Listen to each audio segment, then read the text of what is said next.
اعوذ باللہ من الشیطان الرجیم بسم اللہ الرحمن الرحیم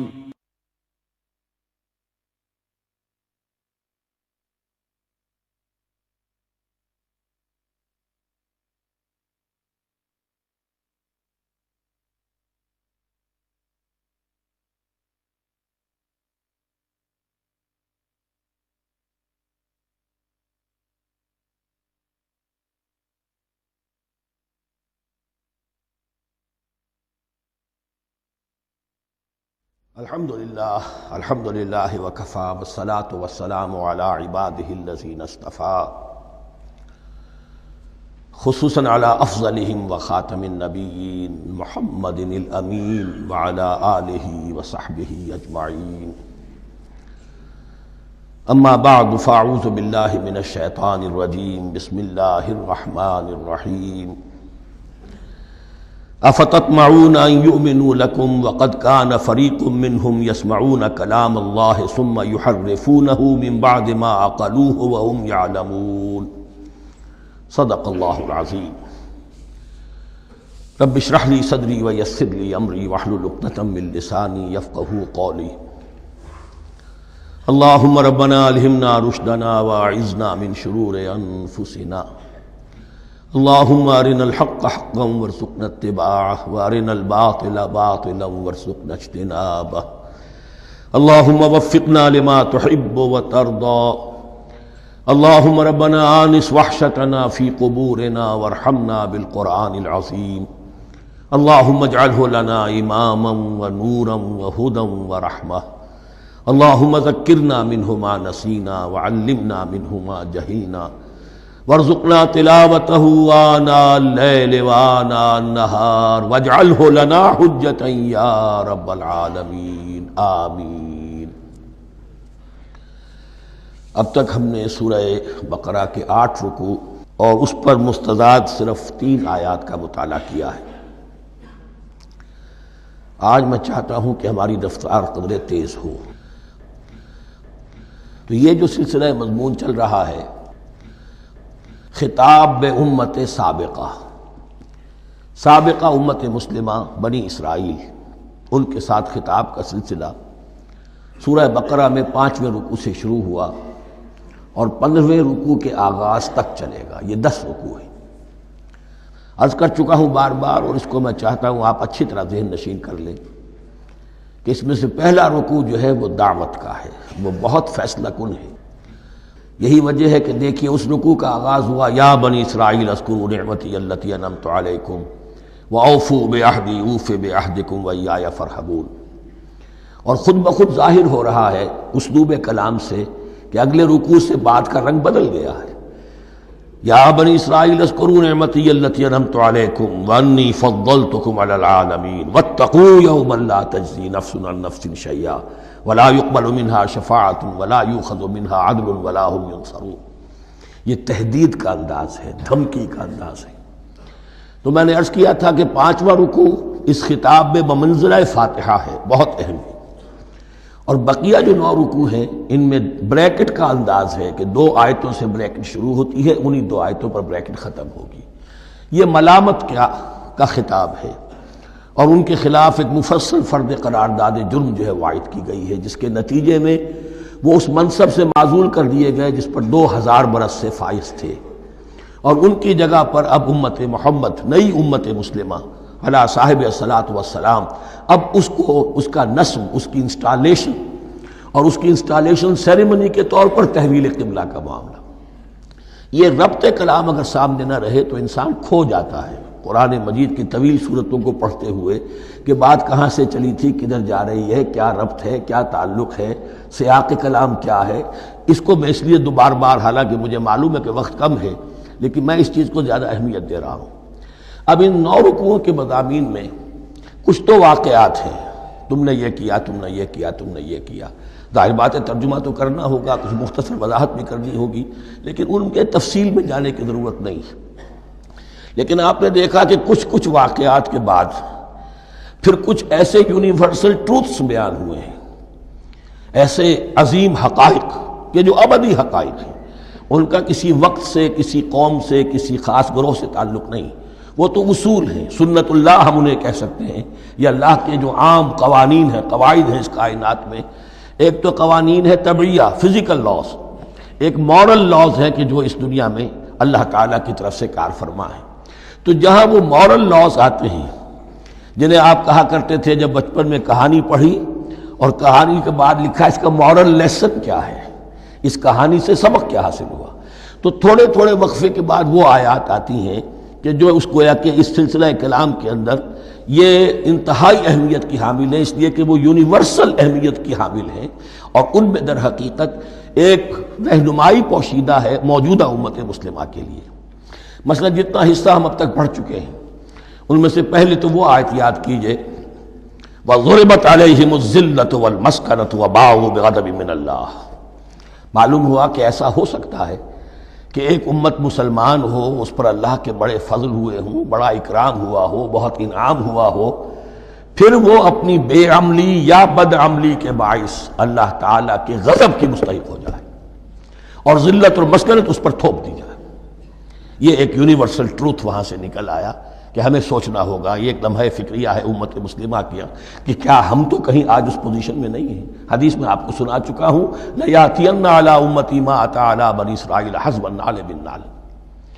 دوسرا اسی طرح کا یونیورسل ٹروتھ والا مقام تھا آخری جو ہم نے کل پڑھا ہے، ثُمَّ قَسَتْ قُلُوبُكُمْ وَهِيَ كَالْحِجَارَةِ أَوْ أَشَدُّ قَسْوَةً۔ کسی مسلمان امت کا یہ حال بھی ہو سکتا ہے کہ ان کے دل اتنے سخت ہو جائیں کہ سختی میں پتھروں کو اور چٹانوں کو مات دے جائیں۔ یہ بھی ایک کیفیت ہے جو سامنے آئی، حالانکہ قوم وہ ہے انی فضلتکم علی العالمین، از کجا تاب کجا، لیکن یہ حقیقت بھی ہمارے سامنے آئی کہ یہ چیزیں جو ہیں اپنی جگہ پر امکانات میں سے ہیں۔ البتہ یہاں ایک بات میں عرض کر دوں کہ اس قساوت قلبی میں پوری امت برابر مسلط جو ہے مبتلا نہیں ہوا کرتی ہے، اس میں امت کے جو قائدین ہوتے ہیں اور امت مسلمہ کے قائدین اس کے علماء ہوتے ہیں، سب سے زیادہ شدت کے ساتھ یہ خرابی ان میں آتی ہے، اس لیے کہ باقی لوگ تو پیروکار ہیں، پیچھے چلتے ہیں، وہ اعتماد کرتے ہیں کہ یہ ہے اللہ کی کتاب کے پڑھنے والے، یہ ہے تورات کے حامل، یہ جانتے ہیں، وہ ان کے پیچھے پیچھے چل رہے ہوتے ہیں۔ لیکن جو لوگ جان بوجھ کر اللہ کی کتاب میں تحریف کر رہے ہوں، انہیں تو پتہ ہے ہم کیا کر رہے ہیں۔ جو لوگ جان بوجھ کر حق کو پہچان کر اس کا انکار کر رہے ہیں، انہیں تو پتہ ہے کہ ہم کیا کر رہے ہیں۔ در حقیقت یہ سزا ان پر آتی ہے۔ یہ بات اب ان آیات میں جو آج ہم پڑھنے چلے ہیں بہت زیادہ واضح ہو جائے گی انشاءاللہ۔ فرمایا افتطمعون ان یؤمنوا لکم، تو اے مسلمانوں کیا تم یہ توقع رکھتے ہو کہ یہ ایمان لے آئیں گے تم پر، تمہاری بات مان لیں گے؟ ظاہر بات ہے مسلمانوں کو توقع تھی کہ مشرکین مکہ تو بہت دور تھے دین سے، توحید سے دور، رسالت کا کوئی تصور ہی نہیں، کتاب کوئی ان کے پاس تھی ہی نہیں۔ یہ تو یہود ہیں اور ان کے پاس تو کتاب رہی ہے، یہ موسیٰ کے ماننے والے ہیں، یہ توحید کے علم بردار ہیں، یہ آخرت کا بھی اقرار کرتے ہیں، تو ان کو جھٹپٹ مان لینا چاہیے۔ تو جو مسلمانوں کے دل میں، عام مسلمانوں کے دل میں جو حسن ظن تھا، اب در حقیقت یہ اس کو ایڈریس کیا جا رہا ہے، افتطمعون ان یؤمنوا لکم، تمہیں بڑی طمع ہے، کوشش ہے، تمہاری خواہش ہے، آرزو ہے، تمنا ہے، توقع ہے کہ یہ بات مان لے گے تمہاری۔ وَقَدْ كَانَ فَرِيقٌ مِّنْهُمْ يَسْمَعُونَ كَلَامَ اللَّهِ ثُمَّ يُحَرِّفُونَهُ مِن بَعْدِ مَا عَقَلُوهُ وَهُمْ يَعْلَمُونَ، جبکہ حال یہ ہے کہ ان میں سے ایک جماعت، ایک گروہ وہ بھی ہے کہ جو اللہ کے کلام کو سن کر پھر اس میں تحریف کرتا رہا ہے، اس کے بعد کہ اس کو سمجھ لیتا تھا اور اچھے جان بوجھ کر تحریف کرتا تھا۔ اب ظاہر بات وہ گروہ کون ہوں گے؟ علماء ہی تو ہیں نا، عام آدمی تو تحریف نہیں کر سکتا تھا، تحریف کرنے والے تو علماء تھے۔ افتؤمنون ان یؤمنوا لکم وقد کان فریق منہم یسمعون کلام اللہ ثم یحرفونہ من بعد ما عقلوہ وہم یعلمون واذا لقوا الذین آمنوا قالوا آمنا۔ اب دیکھیے ایک بات بڑی عجیب سامنے آئے گی کہ جس طرح منافقین مسلمانوں میں تھے ایسے ہی منافقین یہود میں بھی تھے۔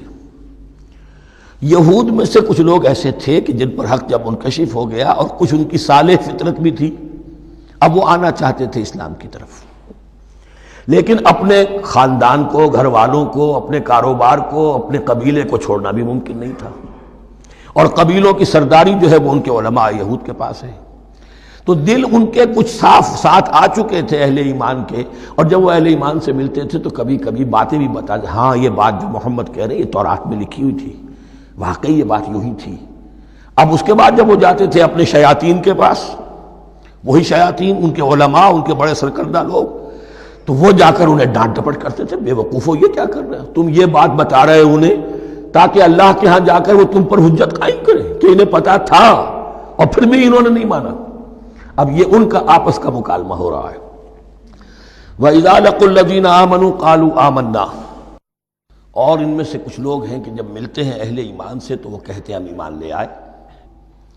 وَإِذَا خَلَا بَعْضُهُمْ إِلَىٰ بَعْضٍ، اور جب وہ خلوت میں ہوتے ہیں ایک دوسرے کے ساتھ، قالوا وہ کہتے ہیں اتحدثونہم، کیا تم بتا رہے ہو ان کو، بما فتح اللہ علیکم، وہ باتیں جو اللہ نے کھولی ہیں تم پر، لیحاجوکم بہ عند ربکم، کہ وہ تم پر حجت قائم کریں تمہارے رب کے پاس، کہ اللہ اس نے مانا تھا کہ ہاں تورات میں یہ ہے، تو تم ذرا عقل سے کام لو، اور یہ حقیقتیں جو تورات کے ذریعے سے ہمیں معلوم ہے ان مسلمانوں کو مت بتاؤ۔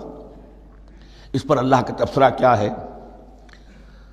افلا تعقلون، یہ تو ابھی انہی کا قول ختم ہوا کہ کیا تم عقل نہیں ہے کہ تم ایسا بے وقوفی کا کام کر رہے ہو۔ اولا یعلمون، یہ تبصرہ اللہ کا، تو کیا یہ لوگ نہیں جانتے، ان اللہ یعلم ما یسرون وما یعلنون، کہ اللہ تو جانتا ہے وہ سب کچھ بھی جو وہ چھپاتے ہیں اور وہ سب کچھ بھی جسے وہ ظاہر کرتے ہیں۔ تو چاہے یہ باتیں مسلمانوں کو بتاؤ نہ بتاؤ، اللہ کی طرف سے تو محاسبہ ہو ہی جانا ہے، لہذا یہ بھی ان کی ناسمجھی کی دلیل ہے۔ اب آ رہی ہے وہ اصل اہم بات جو میں نے آج ابتدا میں بیان کر دی تھی، وَمِنْهُمْ أُمِّيُّونَ، ان میں سے بھی ایک طبقہ تو ہے ان پڑھ لوگوں کا۔ اب دیکھیے امی اصل میں تو ایک طرح سے کہنا چاہیے کہ مشرکین عرب کے لیے لفظ ہے قرآن مجید میں، کیوں؟ ان کے اندر پڑھنے لکھنے کا رواج بھی نہیں تھا، کوئی آسمانی کتاب بھی ان کے پاس نہیں تھی۔ لیکن اب یہود کے بارے میں کہا جا رہا ہے، جیسے آج مسلمان ہیں کہ اکثر و بیشتر مسلمان تو جاہل ہیں، چاہے پی ایچ ڈی کیا ہوا ہو، پی ایچ ڈی تو فزکس میں کیا ہوا ہے، قرآن کی الف بیتیں نہیں آتی، دین کے جو ہیں مبادی تک سے ناواقف ہیں، بہت پڑھے لکھے، اس کو ہمارے بعد لوگ کہتے ہیں پڑھے لکھے جاہل۔ آج کی عظیم اکثریت مسلمانوں کے پڑھے لکھے مسلمانوں کی وہ پڑھے لکھے جاہلوں پر مشتمل ہے، اس میں شامل کر لیجئے ہماری اکثریت جو ہے ہی بغیر پڑھی لکھی۔ تو اب انہیں کیا پتہ، وہ تو سارا اعتماد کریں گے علماء پر، کوئی بریلوی ہیں بریلوی علماء پر اعتماد کریں گے، کوئی دیوبندی ہیں وہ دیوبندی علماء پر اعتماد کریں گے، کوئی اہل حدیث ہیں وہ اہل حدیث علماء پر اعتماد کریں گے۔ منہم امیون، اب امیون کا سہارا کیا ہوتا ہے، منہم امیون لا یعلمون الکتاب الا امانیہ، وہ کتاب سے تو واقف نہیں ہوتے، اپنی کچھ خواہشات ہیں کہ جن کو جانتے ہیں۔ یہ خواہشات بعد میں کھل جائے گا، یہ خواہشات کیا ہیں، ہم تو اسرائیلی ہیں، ہم تو اللہ کے محبوب ہیں، ہم تو امت محمد میں ہیں، ہماری تو شفاعت ہو ہی جائے گی، یہ امانی ہے، تلک امانیہم، اور ہمیں تو جہنم میں داخل کیا بھی تو تھوڑے سے عرصے کے لیے، ہمیں نکال لیا جائے گا، یہ امانی ہے۔ تو ان کے پاس تو یہ تو ان امانی، امنیہ کہتے ہیں خواہش، امانی اس کی جمع ہے، یہ اپنی خواہشات، انگریزی کا لفظ صحیح تعبیر کرے گا وشفل تھنکنگ، یہ اپنی اس وشفل تھنکنگ کے سہارے جی رہے ہیں، علم ان کے پاس ہے ہی نہیں۔ وَإِنْهُمْ إِلَّا يَظُنُّونَ، اور وہ نہیں کچھ کر رہے مگر ظن و تخمین، گمان ہے، ان کے اپنے من گھڑت خیالات ہیں۔ فَوَيْلٌ لِّلَّذِينَ يَكْتُبُونَ الْكِتَابَ بِأَيْدِيهِمْ، تو اصل ہلاکت اور بربادی اور ویل کے بارے میں بعض روایات یہ بھی آئی ہیں کہ وہ جہنم کا وہ طبقہ ہے جس سے خود جہنم پناہ مانگتی ہے، سخت ترین۔ تو وہ ویل، وہ تباہی جو ہے ان کے لیے ہے جو کتاب لکھتے ہیں اپنے ہاتھ سے، ثم یقولون ھذا من عند اللہ، اور پھر کہتے ہیں یہ اللہ کی طرف سے ہے، لیشتروا بہ ثمنا قلیلا، تاکہ حاصل کر لیں اس سے کچھ بڑی گھٹیا سی حقیر سی قیمت، یعنی فتویٰ نویسی جس کا معاملہ ہے۔ اب کوئی شخص آیا، اس نے ایک رائے پوچھی، انہوں نے اپنا جو بھی ہے وہ لکھا اور کہا یہی دین کا تقاضا ہے، بس یہی علم ہے، یہی اللہ کی بات ہے۔ اب اس میں کتنا کچھ واقعتاً انہوں نے صحیح بات کہی ہے، کتنی ہٹ درمی سے کام لیا ہے، کتنی کسی رشوت کے مبنی کو رائے دی ہے، خود بدلتے نہیں قرآن کو بدل دیتے ہیں، ہوئے کس درجہ فقیہان حرم بے توفیق، تو یہ ان کے علماء کا کردار تھا۔ ثم يقولون هذا من عند الله ليشتروا به ثمنا قليلا فويل لهم مما كتبت ايديهم، تو ہلاکت اور بربادی ہے ان کے لیے اس چیز سے کہ جو ان کے ہاتھوں نے لکھی، وویل لهم مما يكسبون، اور ان کے لیے ہلاکت اور بربادی ہے اس کمائی سے جو وہ کر رہے ہیں۔ یہ سارا دھندا جو ہے فتویٰ فروشی کا اور دین فروشی کا، اس کے لیے تباہی وہ اپنے لیے مول لے رہے ہیں، اس سے کوئی ان کو اللہ تعالیٰ کے ہاں کوئی اجر و ثواب نہیں ملے گا۔ وقالوا، اب یہ آگے امانی، وقالوا لن تمسنا النار الا ایاما معدودہ، وہ کہتے ہیں ہمیں تو آگ چھو ہی نہیں سکتی، ہاں گنتی کے چند دن، صرف یہ کہ دوسروں کی آنکھوں میں دھول جھونکنے کے لیے کہ کوئی اعتراض نہ کر دے، اللہ ہمیں آگ میں پھینکا جا رہا اور ان کو نہیں پھینکا جا رہا، یہ ہم سے بھی بدتر تھے کردار میں، تو شاید ان کا منہ بند کرنے کے لیے چند دن کے لیے ہمیں جہنم میں ڈال دیں گے، پھر فوراً نکال لیں۔ وقالوا لن تمسنا النار الا ایاما معدودہ، اور وہ کہتے ہیں کہ نہیں چھو سکتی ہمیں آگ مگر گنتی کے چند دن۔ قل اتخذتم عند اللہ عہدا، ان سے کہیے کیا تم نے اللہ سے کوئی عہد لے لیا ہے، کوئی قول و قرار ہو گیا ہے؟ فلن یخلف اللہ عہدہ، کہ تمہیں یہ یقین ہے کہ اللہ اپنے عہد کے خلاف نہیں کرے گا؟ ام تقولون علی اللہ ما لا تعلمون، یا تم اللہ کی طرف اس بات کی نسبت کر رہے ہو، تہمت لگا رہے ہو، جڑ رہے ہو یہ بات اللہ پر جو تم نہیں جانتے، جس کے لیے تمہارے پاس کوئی علم نہیں ہے۔ بلا من کسب سیئۃ، اب یہ انتہائی وہ یونیورسل ٹروتھس جو ہیں جو میں نے کہا تھا، ابدی حقائق، اس کی عظیم ترین حقیقت آ رہی ہے، نوٹ کیجئے۔ بلا، کیوں نہیں، من کسب سیئۃ، جس شخص نے جان بوجھ کر ایک گناہ کمایا، لیکن گناہ بڑا، کبائر، صغائر نہیں، سیئۃ، یہ اس کی جو تنکیر ہے وہ ایک کا فائدہ بھی دے رہی ہے اور تفخیم کا بھی۔ جس نے بھی جان بوجھ کر کسبا، ایک گناہ کمایا، فاحاطت بہ خطیئتہ، اور اس کی خطا نے اس کا گھیراؤ کر لیا، یعنی ایک ہی گناہ ہے، سود کھا رہا ہے، باقی نماز ہے، تہجد ہے، یہ ہے وہ ہے، لیکن اس ایک گناہ کی برائی بھی اتنی اس کے گرد جو ہے چھا جائے گی کہ پھر اس کی یہ ساری نیکیاں ختم ہو کر رہ جائیں، ایک گناہ۔ بلا من کسب سیئۃ واحاطت بہ خطیئتہ فاولئک اصحاب النار هم فیہا خالدون، اس میں ہمارے مفسرین نے یہ لکھا ہے کہ اس کی خطا کاری اتنی اس کے اوپر چھا جائے کہ ایمان کا کوئی اثر باقی نہ رہے۔ اور المعاصی برید الکفر، یہ علماء کے ہاں اصول ہے کہ یہ جو گناہ ہوتے ہیں یہ ڈاک ہے کفر کی، ہوتے ہوتے گناہ پر مداومت اگر اس پر چلتا ہے تو اصل میں ہوتے ہوتے ہوتا یہ ہے کہ اسے پتہ بھی نہیں ہوتا، وہ اپنے آپ کو مسلمان سمجھتا ہے، اندر سے ایمان ختم ہو چکا ہوتا ہے۔ دیمک کی طرح جو ہے وہ دروازے کی چوکھٹ جو ہے کھائی گئی، اوپر صرف ایک ونیئر لگا ہوا ہے جو نظر نہیں آ رہا۔ یہ عقل جو ہے اللہ نے دیمک کو بھی دی ہے کہ چھوٹی سی چھپٹی چھوڑ دینا تاکہ دھوکہ کھاتے رہیں لوگ گھر والے، باقی یہ کہ اندر سے کھوکھلا کر دیا۔ اولئک اصحاب النار، یہ آگ والے ہیں، ہم فیہا خالدون، جو اس میں ہمیشہ ہمیشہ رہیں گے۔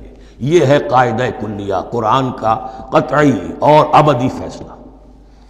والذین آمنوا وعملوا الصالحات، ہاں اس کے برعکس جو لوگ ایمان لائیں اور نیک عمل کریں۔ اب نیک عمل میں ہر شخص نے اپنا اپنا نظریہ بنا رکھا ہے۔ مراد نیک عمل قرآن مجید کا کیا ہے؟ دین کے سارے تقاضوں کو ادا کرنا، وہ نیک عمل ہوگا۔ آپ نے ایک نیکی لے لی، یتیم خانہ کھول دیا، بڑی فاؤنڈیشن بنا دی، بیواؤں کا انتظام ہو رہا ہے، لیکن کاروبار میں سودی لین دین ہے، جھوٹ ہے، فریب ہے، دھوکہ ہے، سب چل رہا ہے، تو یہ نہیں ہے۔ دین کے تقاضے یہ بھی ہے کہ دین کو قائم کرنے کی جد و جہد میں لگو، اس کی شرائط پوری کرو۔ تو فرمایا والذین آمنوا وعملوا الصالحات اولئک اصحاب الجنہ ھم فیہا خالدون، وہ ہیں جنت والے اور وہ اس میں ہمیشہ ہمیشہ رہیں گے۔ وَإِذْ أَخَذْنَا مِيثَاقَ بَنِي إِسْرَائِيلَ لَا تَعْبُدُونَ إِلَّا اللَّهَ، اور یاد کرو جب کہ ہم نے بنی اسرائیل سے عہد لیا تھا تم نہیں عبادت کرو گے کسی کی سوائے اللہ کے۔ وَبِالْوَالِدَيْنِ إِحْسَانًا، اور اس کے ساتھ دوسرا حکم، اور یہ اہم مقام ہے کہ اللہ کے حق کے فوراً بعد والدین کے حق کا ذکر قرآن مجید میں 4 مقامات پر آیا، ان میں سے ایک مقام یہ ہے وبالوالدین احسانا، والدین کے ساتھ نیک سلوک کرو گے، وذی القربیٰ اور قرابت داروں کے ساتھ بھی، والیتامیٰ اور یتیموں کے ساتھ بھی، والمساکین اور محتاجوں کے لیے بھی، وقولوا للناس حسنا اور لوگوں سے اچھی بات کہو، اچھی بات کہو، صحیح بات کہو، امر بالمعروف کرتے رہو، نیکی کی دعوت دیتے رہو، وَأَقِیمُوا الصَّلَاةَ وَآتُوا الزَّکَاۃَ اور نماز قائم کرو، قواعد قائم رکھو اور زکوٰۃ ادا کرو گے، یہ گویا کہ معاہدہ ہو رہا ہے۔ ثم تولیتم، پھر دیکھو تم نے اس سے پیٹھ موڑ لی، الا قلیلا منکم، سوائے تم میں سے تھوڑے سے لوگوں کے، وانتم معرضون اور تم ہو ہی پھر جانے والے، تمہاری یہ عادت گویا کہ طبیعت ثانیہ ہے۔ اب ایک خاص مثال آ رہی ہے، اس کے بعد پھر ایک بہت بڑا یونیورسل ٹروتھ آئے گا۔ مثال کیا ہے؟ اللہ نے ان سے ایک عہد لیا تھا، وَإِذْ أَخَذْنَا مِيثَاقَكُمْ، ہم نے تم سے یہ عہد بھی لیا تھا، لا تسفکون دماءکم، دیکھو اپنا خون نہیں بہاؤ گے، یعنی آپس میں جنگ نہیں کرو گے، لڑو گے نہیں، تم بنی اسرائیل ایک وحدت بن کر رہو گے، جیسے کہ قرآن مجید میں آیا ہے انما المؤمنون اخوۃ، تم بھائی بھائی ہو، لا تسفکون دماءکم، اپنا خون نہیں بہاؤ گے، ولا تخرجون انفسکم من دیارکم اور نہ ہی تم نکالو گے اپنے کچھ لوگوں کو ان کے گھروں سے۔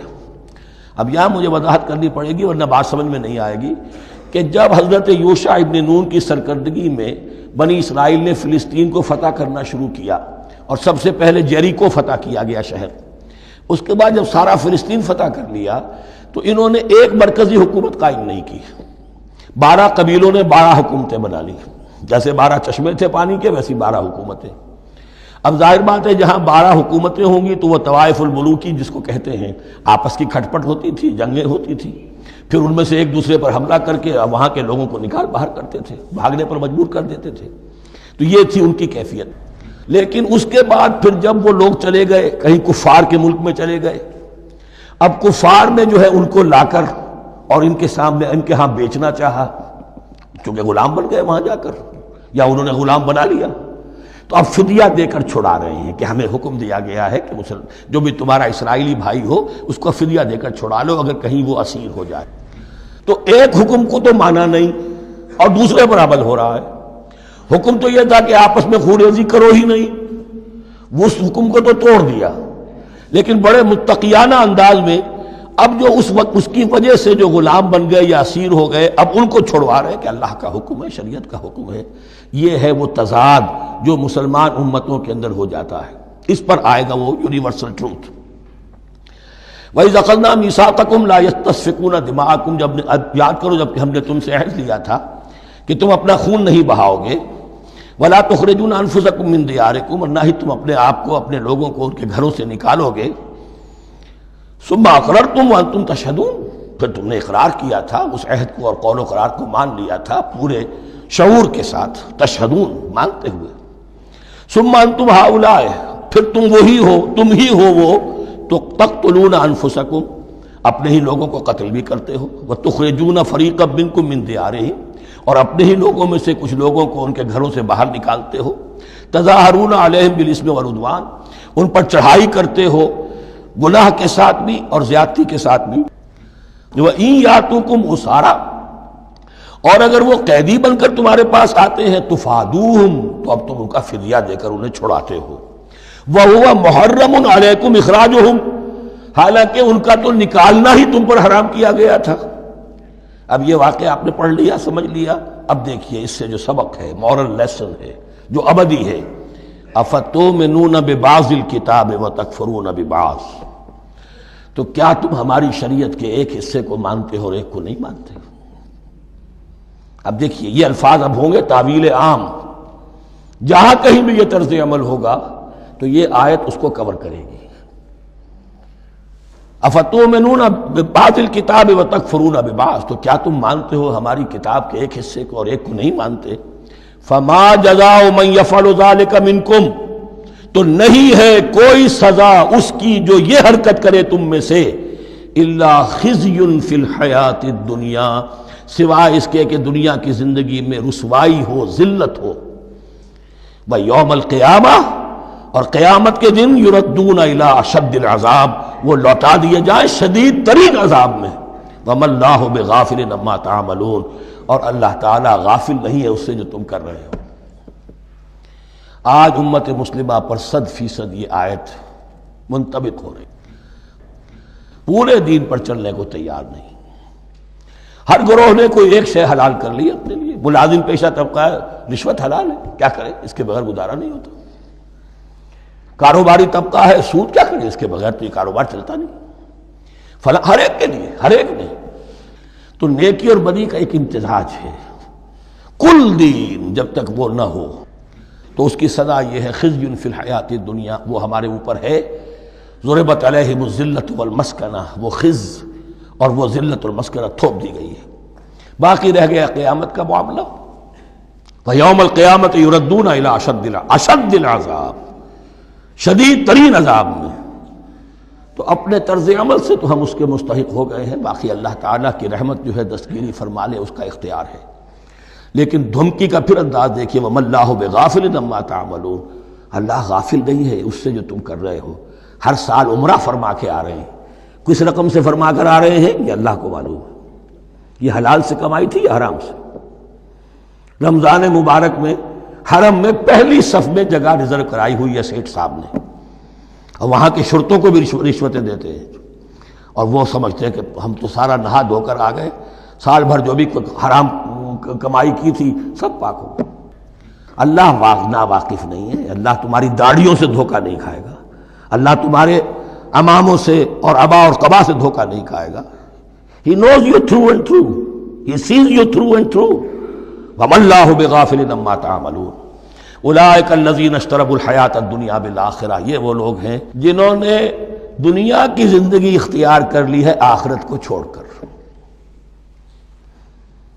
فَلَا يُخَفَّفُ عَنْهُمُ الْعَذَابُ وَلَا هُمْ يُنصَرُونَ، تو اب ان کے لیے نہ تو ان سے عذاب میں تخفیف کی جائے گی اور نہ ان کی کوئی مدد کی جائے گی۔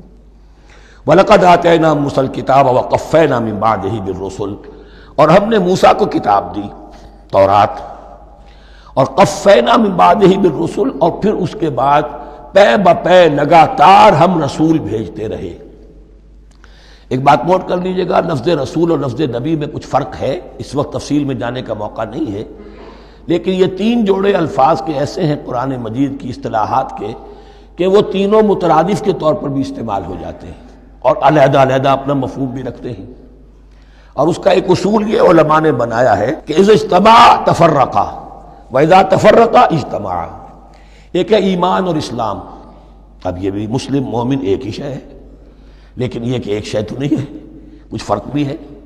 کہیں جہاں ان دونوں الفاظ کو لایا جائے گا بالمقابل تو فرق نظر آ جائے گا، لیکن عام طور پر مسلم کی جگہ مومن، مومن کی جگہ مسلم استعمال ہو جائے گا۔ call the rose by any name it will smell as sweet۔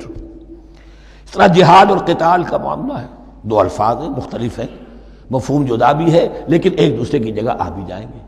تیسرے نبی اور رسول، فرق ہے، ہر نبی رسول نہیں ہوتا، ہر رسول نبی ہے، یعنی نبی عام ہے، رسول خاص ہے۔ نبی کو جب کسی خاص قوم کی طرف معین طور پر بھیج دیا جاتا ہے تب وہ رسول ہو جاتا ہے، اس سے پہلے اس کی حیثیت ایک ولی اللہ کی ہے، بہت اعلیٰ درجے کا اللہ کا دوست اور ولی جس پر وحی آ رہی ہے۔ عام ولی اللہ میں اور نبی میں فرق یہ ہے، ان پر وحی آتی ہے، ان پر وحی نہیں آتی۔ لیکن اس نبی کو اگر اب آپ بھیج دیں گے کہ جاؤ اذهب الى فرعون، اب وہ رسول ہو گئے، جاؤ اب مدین کی طرف، الى مدین اخاہم شعیبا، اب رسول ہو گئے۔ تو یہ فرق ہے نبی اور رسول کا۔ جیسے آپ کے ہاں سی ایس پی کارڈر ہے، اب وہ ڈی سی بھی لگ سکتا ہے، کہیں وہ جوائنٹ سیکرٹری لگا ہوا ہے، کہیں ناپسندیدہ آدمی ہے تو او ایس ڈی لگایا ہوا ہے کہیں، لیکن اس کا کارڈر برقرار رہے گا، سی ایس پی تو ہے۔ اسی اعتبار سے ہر نبی ہر حال میں نبی ہے، لیکن اس کو اضافی کیفیت ملتی ہے رسول کی۔ اور ایک بات یہ نوٹ کر لیجئے، نبیوں کو قتل بھی کیا گیا ہے، رسول قتل نہیں ہو سکتے۔ اللہ کا فیصلہ یہ ہے کہ لاغلبن انا ورسلی، میں اور میرے رسول تو غالب آ کر رہیں گے۔ جب بھی کسی قوم نے کسی رسول کی جان لینے کی کوشش کی ہے، اس قوم کو برباد کر دیا گیا اور رسول اور اس کے ساتھیوں کو بچا لیا گیا۔ یہ معاملہ ہوا ہے اللہ کا تمام رسولوں کے ساتھ، نبیوں کے ساتھ نہیں۔ حضرت یحییٰ نبی تھے، قتل کر دیے گئے۔ حضرت عیسیٰ رسول تھے، قتل نہیں کیے جا سکتے تھے، ان کو زندہ آسمان پر اٹھا لیا گیا۔ اب وہی دوبارہ آئیں گے۔ تو رسول جو ہے وہ قتل نہیں ہوتا. اور اسی اعتبار سے حضور کی بڑی گہری تمنا تھی لَوَدِدتُّ أَنْ أُقْتَلَ فِي سَبِيلِ اللَّهِ ثُمَّ أُحْيَا ثُمَّ أُقْتَلَ ثُمَّ أُحْيَا. میری بڑی خواہش ہے میں اللہ کی راہ میں قتل ہو جاؤں، پھر زندہ کیا جاؤں، پھر قتل کیا جاؤں، پھر اللہ کی راہ میں پھر زندہ کیا جاؤں، پھر قتل کیا جاؤں.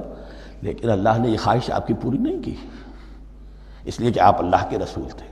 اب یہاں نوٹ کیجئے گا، یہاں لفظ رسول تو آ گیا ہے لیکن یہ نبی کے معنی میں ہے. قَفَّيْنَا مِن بَعْدِهِ بِالرُّسُلِ، اس لیے کہ رسول حضرت موسیٰ کے بعد حضرت عیسیٰ ہی ہے. درمیان میں پروفٹس ہیں، یہ prophets of the Old Testament, یہ انبیاء ہیں لیکن ان کے لیے لفظ رسول آ گیا ہے. وَآتَيْنَا عِيسَى ابْنَ مَرْيَمَ الْبَيِّنَاتِ وَأَيَّدْنَاهُ بِرُوحِ الْقُدُسِ، اور ہم نے عیسیٰ کو بڑی واضح نشانیاں دیں. حصی معجزات جتنے حضرت مسیح کو دیے گئے ہیں ویسے اور کسی نبی کو نہیں دیے گئے. یہ بعد میں تذکرہ آ جائے گا سورہ آل عمران میں. اور ہم نے مدد کی ان کی روح القدس کے ساتھ، حضرت جبرائیل کی خاص تائید انہیں حاصل تھی. ظاہر بات ہے، میں نے عرض کیا ہے کہ جو معجزہ ہوتا ہے وہ کسی نبی کی اپنی طاقت سے اس کا ظہور نہیں ہوتا، رسول کے کسی طاقت سے، یا کرامت کسی ولی اللہ کے اپنے اختیار میں نہیں ہوتی، یا اللہ کی طرف سے. اور اس کے لیے ظہور جو ہوتا ہے وہ فرشتوں کے ذریعے سے. ایدناہ بروح القدس. افکلما جاءکم رسول بما لا تہوی انفسکم، اب یہاں پر تبصرہ ہو رہا ہے جو بھی کچھ یہود نے کیا حضرت مسیح کے ساتھ، وہ چونکہ معلوم ہے اس کا تذکرہ نہیں کیا، صرف اس پر تبصرہ ہو رہا ہے. تو جب بھی کبھی تمہارے پاس کوئی رسول آیا بما لا تہوی انفسکم، وہ چیز لے کر جو تمہارے جیوں کو، تمہارے من کو بھائی نہیں، اچھی نہیں لگی، استکبرتم، تم نے استکبار کیا. وہی استکبار جو عزازیل نے کیا تھا اور ابلیس بن گیا. ابا واستکبر. استکبرتم ففریقا کذبتم وفریقا تقتلون، تو کچھ کو تو تم نے صرف ان کی تردید ہی کی اور کچھ کو تم نے قتل بھی کیا. تقتلون، تو یہ انبیاء کے قتل ہو سکتا ہے. اور نمبر 2 ایک رائے یہ دی گئی ہے تقتلون جو ہے قتل تم نہیں آیا ہے، یہ فعل مضارع ہے، اور فعل مضارع کے اندر ایک فعل جاری رہتا ہے، ختم نہیں ہوتا. گویا کہ تم قتل کرنے کی کوشش کرتے رہے. بعض لوگوں کی تو جان کے در پہ ہو گئے. وقالوا قلوبنا غلف، اور انہوں نے کہا ہے کہ ہمارے دل تو غلافوں کے اندر بند ہیں.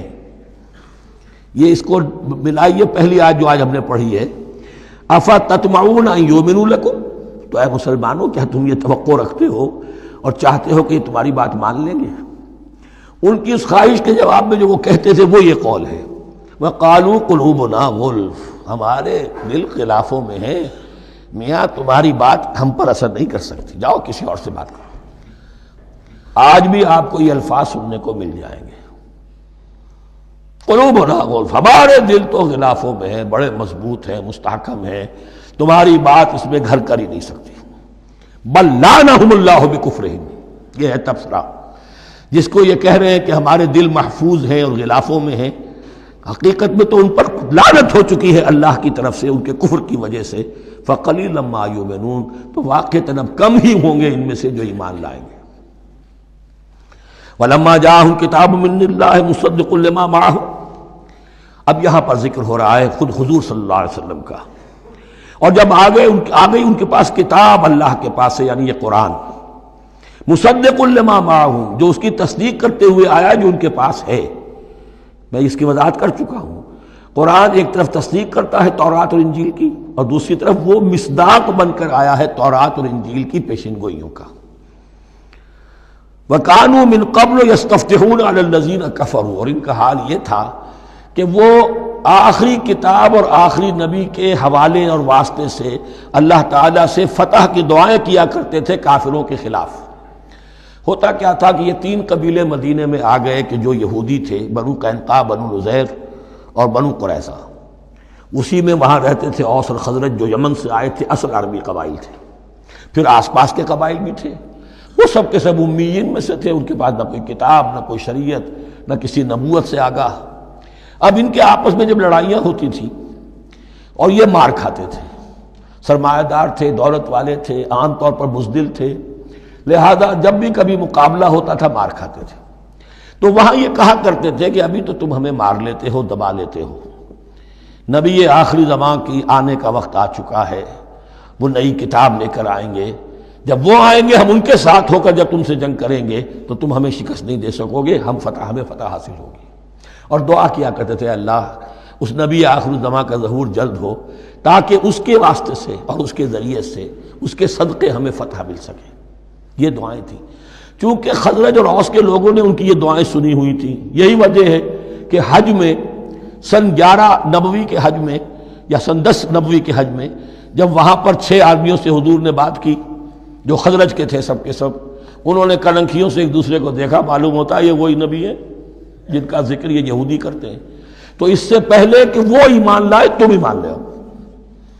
گویا کہ وہ علم بالواسطہ طور پر جو انہیں پہنچا تھا وہ ان کے لیے کتنا بڑا سرمایہ بن گیا، ان کی نجات کا ذریعہ بن گیا. اور وہ علم جو ان کے پاس تھا تعصب کی وجہ سے اور تکبر کی وجہ سے وہ اسی طرح رہ گئے. فَذَهَبَ اللَّهُ بِنُورِهِمْ وَتَرَكَهُمْ فِي ظُلُمَاتٍ لَا يُبْصِرُونَ صُمٌّ بُكْمٌ عُمْيٌ فَهُمْ لَا يَرْجِعُونَ. وَلَمَّا جَاءَهُمْ كِتَابٌ مِّنْ عِندِ اللَّهِ مُصَدِّقٌ لِّمَا مَعَهُمْ وَكَانُوا مِن قَبْلُ يَسْتَفْتِحُونَ عَلَى الَّذِينَ كَفَرُوا فَلَمَّا جَاءَهُم مَّا عَرَفُوا كَفَرُوا. تو جب ان کے پاس آ گئے وہ چیز جسے انہوں نے پہچان لیا پھر انہوں نے کفر کیا. فَلَعْنَةُ اللَّهِ عَلَى الْكَافِرِينَ. تو اللہ کی لعنت ہے ایسے کافروں پر. بِئْسَ مَا اشْتَرَوْا بِهِ أَنفُسَهُمْ أَن يَكْفُرُوا بِمَا أَنزَلَ اللَّهُ بَغْيًا أَن يُنَزِّلَ اللَّهُ مِن فَضْلِهِ عَلَى مَن يَشَاءُ مِنْ عِبَادِهِ. بہت بری شے ہے جس کے عوض کہ انہوں نے اپنی جانوں کو فروخت کر دیا. یعنی دنیا کا حقیر سا نفع، یہاں کی حقیر سی مسندیں، یہاں کا جو بھی چودراہٹیں ہیں، جو بھی ان کی حیثیت ہے، صرف اس کا قربانی دینے کو تیار نہیں. یہی تو سبب ہے، اس کی وجہ سے کفر کر رہے ہیں پہچان کر. تو بری ہے وہ شے جس کے لیے انہوں نے اپنے آپ کو بیچ دیا. ان یکفروا کہ وہ کفر کر رہے ہیں اس وجہ سے بما انزل اللہ بغیا جو اللہ نے نازل فرمایا ہے. اور کفر کیوں کر رہے ہیں؟ اس زدم زدہ میں ان ینزل اللہ من فضلہ علی من یشاء من عبادہ کہ اللہ تعالیٰ نے نازل کر دیا ہے اپنے اس فضل میں سے اپنے بندوں میں سے جس پر چاہا. وہ اس امید میں تھے کہ وہ اسرائیلی ہی ہوگا. جب 1400 برس تک نبوت ہمارے پاس رہی، اب فترت کا زمانہ ہے، 600 برس گزر گئے، اب آخری نبی آنا ہے. ان کو گمان یہ تھا وہ ہم میں سے ہی ہوگا. یہاں یہ ہوا کہ یہ رحمت اللہ کی اور یہ فضل جو ہے بنی اسماعیل پر ہو گیا. اس کی وجہ سے زدم زدہ بغین، اس بغین کے لفظ کو اچھی طرح نوٹ کر لیجئے. یہ اختلاف جو ہوتا ہے دین میں اس کا اصل سبب یہ بغین کا لفظ آئے گا بار بار قرآن مجید میں. یہ بغین کیا ہے؟ جسے عہد حاضر کے ایک خاص جو مکتب فکر ہے سائیکالوجی کا، ایڈلر کا، اس میں یہ قرار دیا گیا ہے کہ انسان کے جو موٹیوز ہیں، جو اس کا انسٹنکٹس ہیں، ان میں ایک بہت پاورفل موٹیو جو ہے to dominate, urge to dominate. میں اس کی بات کیوں مانوں، یہ کیوں نہ میری مانے، یہ ڈومینیشن. تو بغین، بغیا کے معنی بھی ہے حد سے بڑھنا، تجاوز کرنا. تو وہ اپنی حد سے بڑھ کر دوسروں کے اوپر روب گاٹھنے کے لیے یہ سارا انہوں نے کیا اس وجہ سے کہ بنی اسماعیل کے ایک شخص محمد صلی اللہ علیہ وسلم پر اللہ تعالیٰ نے یہ رحمت نازل فرما دی. فباؤوا بغضب علی غضب. تو وہ لوٹے غضب پر غضب لے کر، یعنی تہ بر تہ غضب ہے ان پر اللہ تعالیٰ کا. وَلِلْكَافِرِينَ عَذَابٌ مُّهِينٌ. اور ایسے کافروں کے لیے اہانت آمیز، مہین اہانت سے بنا ہے، اہانت آمیز عذاب ہے. وَإِذَا قِيلَ لَهُمْ آمِنُوا بِمَا أَنزَلَ اللَّهُ. اور جب ان سے کہا جاتا ایمان لاؤ اس پر جو اللہ نے نازل فرمایا، قَالُوا نُؤْمِنُ بِمَا أُنزِلَ عَلَيْنَا. ہم ایمان رکھتے ہیں اس پر جو ہم پر نازل ہوا. وَيَكْفُرُونَ بِمَا وَرَاهُ. اور وہ کفر کر رہے ہیں جو اس کے پیچھے ہے. انہوں نے انجیل کا کفر کیا، حضرت مسیح کو نہیں مانا. انہوں نے محمد کا کفر کیا ہے صلی اللہ علیہ وسلم، اور قرآن کو نہیں مانا. وَهُوَ الْحَقُّ مُصَدِّقًا لِمَا مَعَهُمْ. اور وہ کفر کر رہے ہیں حالانکہ وہ حق ہے، سچ ہے، درست ہے، اور تصدیق کرتے ہوئے آیا ہے اس کی جو ان کے پاس ہے. قل، اے نبی ان سے کہیے، فَلِمَ تَقْتُلُونَ أَنبِيَاءَ اللَّهِ. یہاں وہ لفظ واضح ہو گیا. تو پھر کیوں تم قتل کرتے رہے ہو اللہ کے نبیوں کو من قبل، اس سے پہلے. ایسے ہی حق پرست ہو، ایسے ہی جو کچھ تم پر نازل کیا گیا اس پر ایمان رکھنے والے ہو، تو تم نے نبیوں کو کیوں قتل کیا؟ تم نے زکریا کو کیوں قتل کیا علیہ الصلوۃ والسلام؟ تم نے یحییٰ کو کیوں قتل کیا علیہ الصلوۃ والسلام؟ تمہارے تو ہاتھ جو ہیں نبیوں کے خون سے آلودہ ہیں. فَلِمَ تَقْتُلُونَ أَنْبِيَاءَ اللَّهِ مِنْ قَبْلِ إِن كُنتُم مُؤْمِنِينَ، اگر واقعتاً تم ایمان والے ہو. وَلَقَدْ جَاءَكُم مُوسَىٰ بِالْبَيِّنَاتِ، تمہارے پاس موسیٰ آئے تھے کھلی تعلیمات لے کر، واضح معجزے لے کر. ثُمَّ اتَّخَذْتُمُ الْعِجْلَ مِن بَعْدِهِ، پھر تم نے اس کے بعد اس کی غیر حاضری میں بچڑے کو اپنا معبود بنا لیا. وَأَنْتُمْ ظَالِمُونَ، اور تم ظالم ہو. وَإِذْ أَخَذْنَا مِيثَاقَكُمْ وَرَفَعْنَا فَوْقَكُمُ الطُّورَ، یاد کرو جب کہ ہم نے تم سے عہد لیا تھا اور تمہارے اوپر کوہ طور کو معلق کر دیا تھا. خُذُوا مَا آتَيْنَاكُمْ بِقُوَّةٍ، پکڑو اس کو مضبوطی کے ساتھ جو ہم نے تمہیں دیا ہے. وَاسْمَعُوا، اور سنو. قَالُوا سَمِعْنَا وَعَصَيْنَا، انہوں نے کہا ہم نے سنا اور نافرمانی کی. یہ ان کی ایک اور بیماری تھی، الفاظ کو ذرا سا چکر دے کر ایسے پڑھنا کہ مفہوم جو ہے بالکل بدل جائے. کوئی اعتراض کہے تو کہے گا کوئی شخص کہ اپنے کانوں کا جا کے میل نکلوائیے، میں نے تو اطعنا کہا تھا، آپ کو عصینا سننے میں آ گیا. لیکن وہ اپنے لوگ جو ہوتے تھے ان کے منافقوں کے، اور آپس میں جو ہوتے تھے وہی منافق اس وقت حضرت موسیٰ کے ساتھ. کردار تو ایک ہی رہا ہے ہمیشہ سے. اس کردار کے لوگ جو ہیں یہ حرکتیں کرتے تھے، اور پھر ان سے سرزنش کی جاتی کہ بھائی ہم نے تو کہا تھا سمعنا واطعنا، آپ کے اپنی سماعت میں کوئی خلل ہوگا. قالوا سمعنا وعصینا، ہم نے سنا اور ہم نے رد کیا، نافرمانی کی. وَأُشْرِبُوا فِي قُلُوبِهِمُ الْعِجْلَ بِكُفْرِهِمْ، اور ان کے اس کفر کی پاداش میں یا کفران نعمت کی سزا کے طور پر ان کے دلوں میں بچھڑے کی محبت اور تقدس جو ہے وہ پلا دیا گیا. قُلْ بِئْسَ مَا يَأْمُرُكُمْ بِهِ إِيمَانُكُمْ إِن كُنتُم مُؤْمِنِينَ، کہیے ان سے بری ہیں یہ باتیں، برا ہے وہ جس کا کہ حکم دے رہا ہے تمہیں تمہارا ایمان کے ساتھ یہ حرکتیں. ان کنتم مومنین، اگر تم مومن ہو تو کیا ایمان کے ساتھ یہ حرکتیں ممکن ہوتی ہیں؟ قل ان كانت لكم الدار الآخرة عند الله خالصة من دون الناس فتمنوا الموت ان كنتم صادقین. پھر یہ ایک یونیورسل ٹروتھ آ رہا ہے بہت اہم، اس کو کرتے ہوئے خود انٹروسپیکشن کی ضرورت ہے پڑھتے ہوئے. کیونکہ ان کا یہ خیال تھا نحن ابناء اللہ واحباؤہ، ہم تو اللہ کے بڑے چہیتے ہیں، بڑے لاڈلے ہیں، اولیاء ہیں، ہم پسندیدہ لوگ ہیں. We are the chosen people of the Lord, یہ ان کا کہنا جو ہے یہ تو ان کی بڑی کھلی بات ہے. اور ان کا کہنا ہے کہ آخرت کا گھر تو ہمارے لیے ہے ہی ہے، اٹھا لو. اب دیکھیے لٹمس ٹیسٹ ان کے سامنے رکھا جا رہا ہے، لیکن یہ لٹمس ٹیسٹ میرے اور آپ کے لیے بھی ہے. قل ان كانت لكم الدار الآخرة عند الله خالصة من دون الناس، اے نبی ان سے کہیے کہ اگر تمہارے لیے آخرت کا گھر اللہ کے پاس خالص کر لیا گیا ہے دوسرے لوگوں کو چھوڑ کر، یعنی تمہاری ریزرویشن ہو چکی ہے وہاں، تمہارے لیے تو جنت ہی جنت ہے. فتمنوا الموت ان کنتم صادقین، تو اگر تم سچے ہو تو تمہیں موت کی تمنا کرنی چاہیے، موت کی تمنا کرو. اگر اتنا ہی یقین ہے جنت میں داخل ہونے کا تو دنیا میں رہنا تم پر گراں ہونا چاہیے. یہاں کی تو بہت سی کلفتیں ہیں، بہت سی محنتیں ہیں، مشقتیں ہیں، کتنی کتنی کوفت اٹھانی پڑ جاتی ہے. یقین اگر ہو کہ آخرت ہے اور وہاں میرا مقام جنت میں ہے تو زندگی تو لائبلٹی معلوم ہونی چاہیے، ایسٹ معلوم نہیں ہونا چاہیے. پھر تو دنیا سجن نظر آنی چاہیے، جیسا کہ حدیث میں فرمایا گیا الدنیا سجن المومن و جنت الکافر، یعنی کم سے کم یہ کہ دنیا میں زیادہ رہنے کی آرزو تو نہ ہو،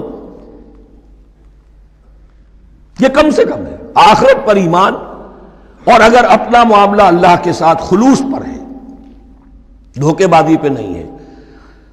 بل الانسان علی نفسہ بصیرہ، ہر انسان کو معلوم ہے میں کہاں کھڑا ہوں. آپ کا دل آپ کو بتا دے گا آپ اللہ کے ساتھ دھوکے بازی کر رہے ہیں یا آپ کا معاملہ اللہ کے ساتھ خلوص و اخلاص پر مبنی ہے. اگر یقین ہے کہ خلوص و اخلاص پر ہے تو پھر تو یہ ہے کہ زندگی ایسٹ نہیں لائبلٹی، اور دنیا باغ نہیں قید خانہ نظر آنا چاہیے. اور اس میں انسان رہتا ہے ایک مجبوراً اللہ نے بھیجا ہے رہنا ہے، جو اس کی طرف سے ذمہ داریاں عائد کی گئی ہیں وہ ادا کرنی ہے.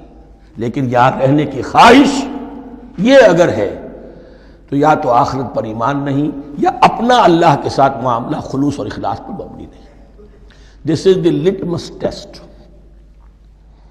فتمنوا الموت ان کنتم صادقین ولن یتمنوہ ابدا، اور یہ ہرگز نہیں کریں گے تمنا اس کی موت کی، بما قدمت ایدیہم، بسبب ان کرتوتوں کے جو ان کے ہاتھوں نے آگے بھیجے ہوئے ہیں۔ ہر شخص کو معلوم ہے میں نے کیا کمائی کی ہے، کیا بھیجی ہے۔ واللہ علیم بالظالمین، اور اللہ ان ظالموں سے بخوبی واقف ہے۔ وَلَتَجِدَنَّهُمْ أَحْرَصَ النَّاسِ عَلَىٰ حَيَاةٍ، اور تم انہیں دیکھو گے اس دنیا کی زندگی پر تمام انسانوں سے بڑھ کر حریص ہیں۔ وَمِنَ الَّذِينَ أَشْرَكُوا، یہاں تک کہ مشرکوں سے زیادہ حریص ہے۔ اور یہ بات صحیح ہے، اہل ایمان کے ساتھ مقابلہ مشرکین نے کیا، کھل کر میدان میں آ کر کیا، ڈٹ کر کیا، اپنی جانیں اپنے باطل معبودوں کے لیے قربان کی۔ یہودی نہیں لڑ سکے، من ورائے جدر، فصیلوں کے پیچھے سے اور ادھر سے، لیکن سامنے آ کر مقابلہ نہیں کر سکے، اس لیے کہ انہیں جانیں بہت عزیز تھیں۔ وَلَتَجِدَنَّهُمْ أَحْرَصَ النَّاسِ عَلَىٰ حَيَاةٍ وَمِنَ الَّذِينَ أَشْرَكُوا، حتیٰ یہ کہ مشرکین سے بھی زیادہ یہ دنیا کی زندگی کے حریص ہیں۔ یود احدہم لو یعمر الف سنہ، ان میں سے ہر ایک کی یہ خواہش ہے کہ کسی طرح اس کی عمر 1000 برس ہو جائے۔ وما ہوا بمزحزحہ من العذاب ان یعمر، اور اگر ان کو معمر کر بھی دیا جائے، طویل زندگی دے بھی دی جائے، تو عذاب سے تو چھٹکارا نہیں ملے گا، آخرت تو بالآخر تو آنی ہے۔ واللہ بصیر بما یعملون، اور اللہ دیکھ رہا ہے جو کچھ کہ وہ کر رہے ہیں۔ قل من کان عدوا لجبریل فانہ نزلہ علی قلبک، اب جیسا کہ میں نے عرض کیا کہ ان کا خیال یہ تھا کہ آخری نبوت کا وقت تو قریب ہے، ہوگا وہ کوئی اسرائیلی، ہوگا ہم میں سے۔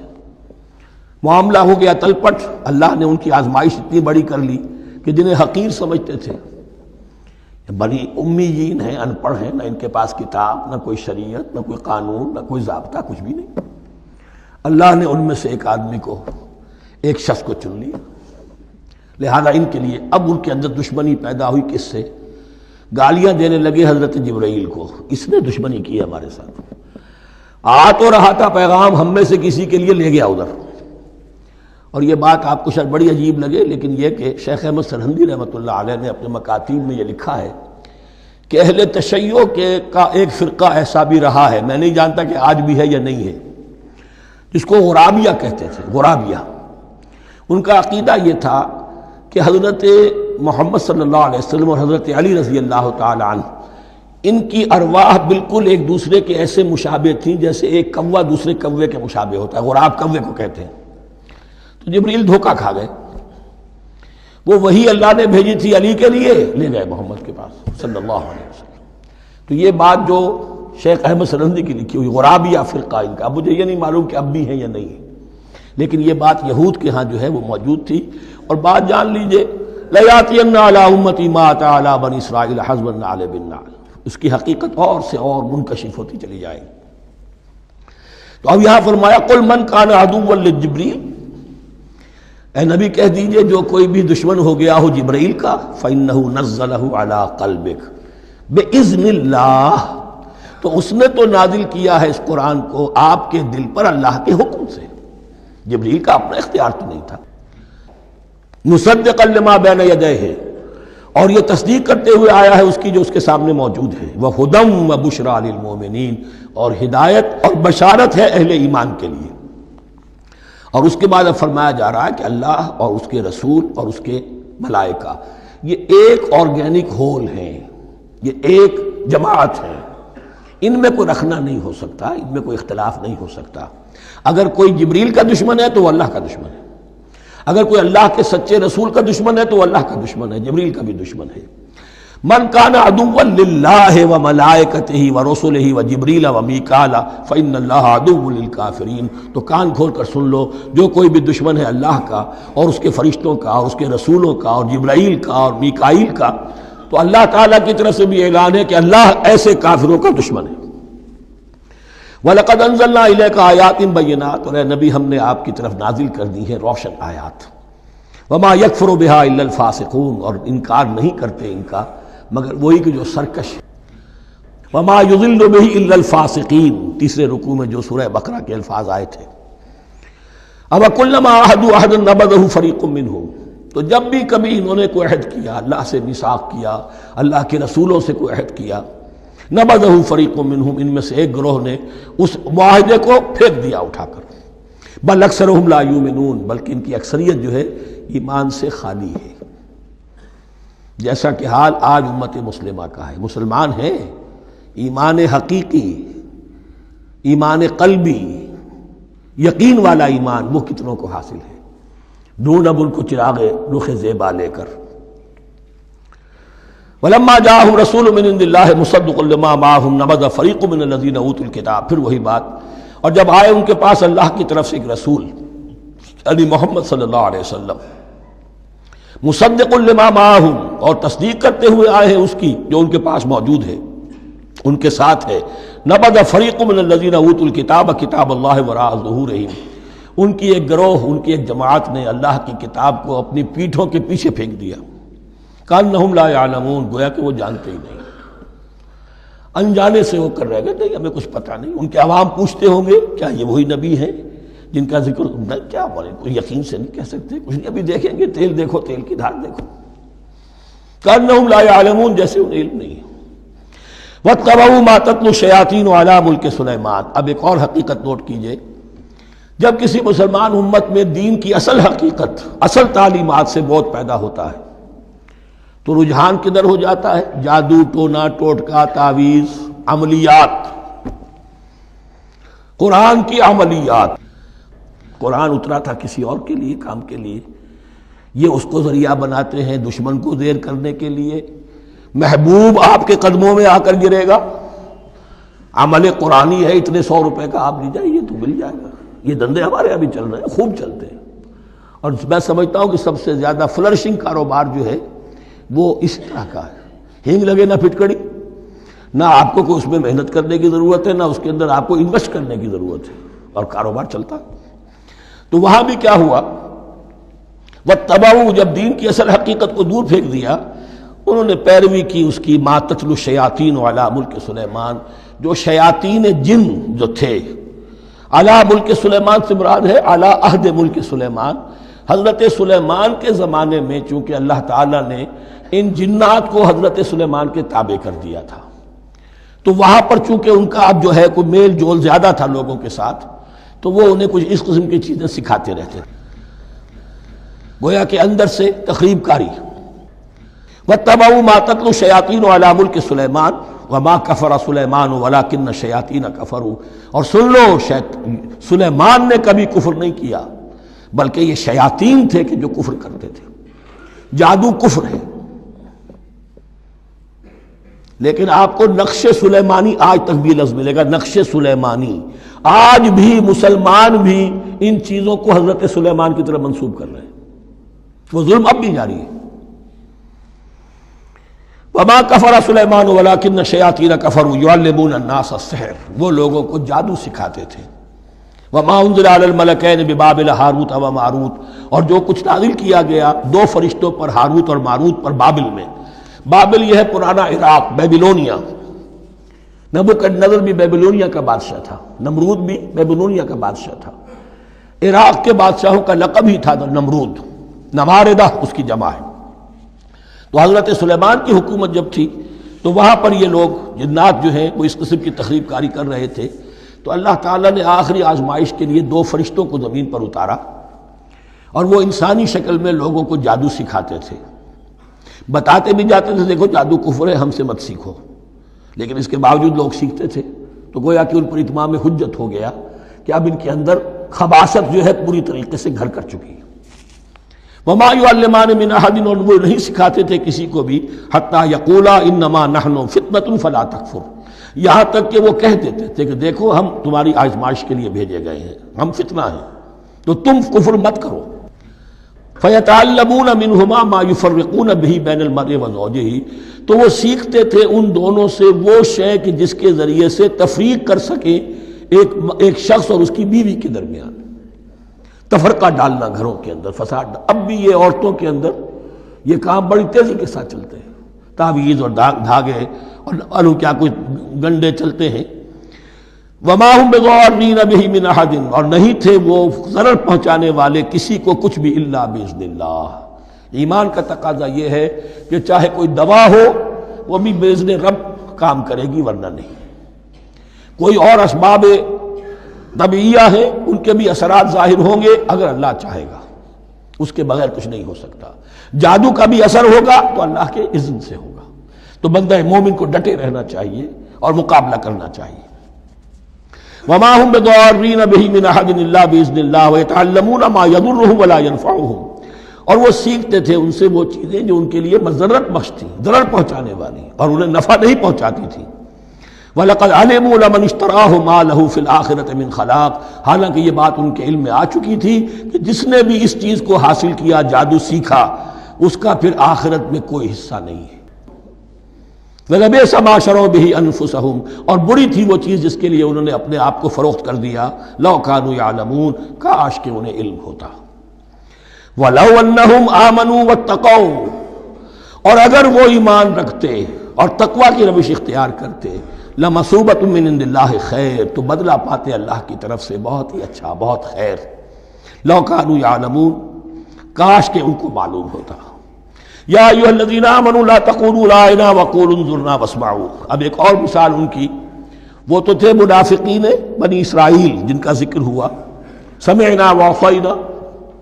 اب یہاں یہ منافقین جو یہاں پر مسلمانوں میں شامل ہو گئے تھے، یہود کے زیر اثر لوگ، اور آ گئے ہیں مسلمانوں میں بھی، اب ان کا معاملہ کیا تھا؟ جب حضور صلی اللہ علیہ وسلم کی محفل میں بیٹھتے تھے تو جیسے ہوتا ہے، آپ نے کوئی بات فرمائی تو اگر فرض کیجئے کہ ادھر کے لوگوں نے نہیں سنی، بات سمجھ میں نہیں آئی، تو وہ ان سے درخواست کرتے تھے رعاینا، حضور ذرا ہماری رعایت کیجئے، بات کو دوبارہ دہرا دیجئے، ہماری سمجھ میں نہیں آیا۔ اب اس کا وہ کیا کرتے تھے یہودی، یا یہ ان کے یہودیوں کے زیر اثر منافقین، رعاینا، اے ہمارے چرواہے، گویا کہ دل میں خوش ہو رہے ہیں، خباثت نفس اس کو غذا مل رہی ہے، ہم نے تو رعاینا کہہ دیا۔ کسی نے اگر ٹوک دیا، بابا میں نے رعاینا کہا تھا، معلوم ہوتا ہے آپ کی سماعت میں کوئی خلل پیدا ہو چکا ہے، یہ انداز۔ تو مسلمانوں سے کہا جا رہا ہے، یہ واحد آیت ہے اس پورے سلسلے میں جس میں خطاب یا ایھا الذین آمنوا سے ہے، لیکن اصل میں روح سخن اب بھی بنی اسرائیل کی شرارت ہے۔ یا ایھا الذین آمنوا لا تقولوا رعاینا وقولوا انظرنا واسمعوا، دیکھو تم اس لفظ ہی کو چھوڑ دو، اے اہل ایمان تم مت کہا کرو رعاینا، تم کہا کرو انظرنا، اے نبی ہماری طرف توجہ فرمائیے، یا ہمیں مہلت دیجیے۔ نظر کے دونوں معنی ہیں، دیکھنا، ہمیں دیکھیے، اور انتظار بھی اسی سے بنا ہے، ذرا سی مہلت دیجیے۔ واسمعوا، اور دوسرے یہ کہ توجہ سے سنا کرو تاکہ دوبارہ پوچھنے کی ضرورت ہی پیش نہ آئے۔ وللکافرین عذاب علیم، اور ان کافروں کے لیے تو دردناک عذاب ہے۔ ما یود الذین کفروا من اہل الکتاب ولا المشرکین ان ینزل علیکم من خیر من ربکم، اور نہیں چاہتے وہ لوگ کہ جنہوں نے کفر کیا ہے اہل کتاب میں سے اور مشرکین میں سے بھی، کہ نازل ہو تم پر کوئی بھی خیر تمہارے رب کی طرف سے۔ یہ اہل کتاب بھی اور مشرکین مکہ بھی، یہ جل رہے ہیں حسد میں، حسد کی آگ میں، کہ یہ کلام پاک تمہیں کیوں دے دیا گیا، یہ آخری منصب نبوت کا جو ہے خاتم النبیین، یہ منصب جو ہے یہ انہیں کیوں مل گیا؟ وہ نہیں چاہتے کہ کوئی بھی خیر اللہ کی طرف سے تمہیں ملے۔ واللہ یختص برحمتہ من یشاء، حالانکہ یہ اللہ کا پریروگیٹو ہے، اللہ کا فیصلہ ہے، اللہ خاص کر لیتا ہے اپنی رحمت کے لیے جس کو چاہے، یہ اس کا فیصلہ ہے۔ واللہ ذو الفضل العظیم، اور اللہ تعالیٰ بڑے فضل والا ہے۔ ما ننسخ من آیت او ننسها نأت بخیر منها او مثلها، ہم نہیں منسوخ کرتے کسی بھی آیت کو یا اسے بھلواتے۔ ایک تو ہے ننسخ، منسوخ کر دینا، ایک ہے حافظے سے ہی کسی کے محو کر دینا۔ ما ننسخ من آیت او ننسها نأت بخیر منها، تو ہم اس کی جگہ پر اس سے بہتر لے آتے ہیں، او مثلها یا ویسی ہی لے آتے ہیں۔ الم تعلم ان اللہ علی کل شیء قدیر، کیا تم یہ نہیں جانتے کہ اللہ تعالیٰ ہر چیز پر قدرت رکھتا ہے، اسے ہر شے کا اختیار ہے۔ الم تعلم ان اللہ لہ ملک السماوات والارض، کیا تم نہیں جانتے کہ اللہ کے لیے ہی اختیار مطلق ہے، بادشاہی ہے آسمانوں اور زمین کی۔ وما لکم من دون اللہ من ولی ولا نصیر، اور نہیں ہے تمہارے لیے اللہ کے سوا کوئی بھی نہ ولی اور نہ مددگار۔ بارک اللہ لی ولکم فی القرآن العظیم ونفعنی وإیاکم بالآیات والذکر الحکیم۔